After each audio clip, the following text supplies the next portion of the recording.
Karlar yağan tang üstüne tizip güller unutmadım tehi küzni hayırlaşken bu ko'ngillar pinhanlarda yüz görüşer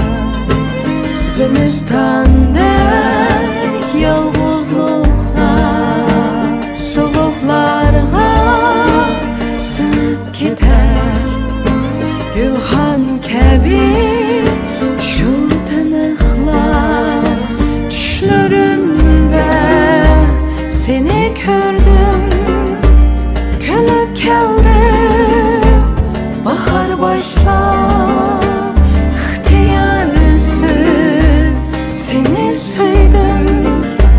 bahar kelgan kundan başlab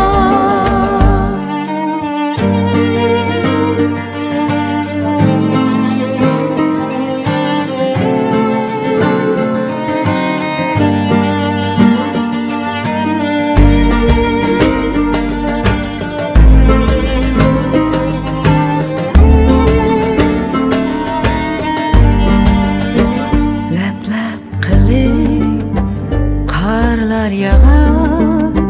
tang üstüne tizip güller unutmadım tehi küzni hayırlaşken bu ko'ngillar pinhanlarda yüz görüşer zimistanda yolg'izliklar sovuqlarga sinib ketar gulxan kabi shu tiniqlar tushlarimda seni ko'rdim kulib keldim bahar başlab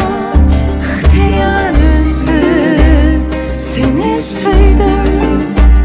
bahar keldi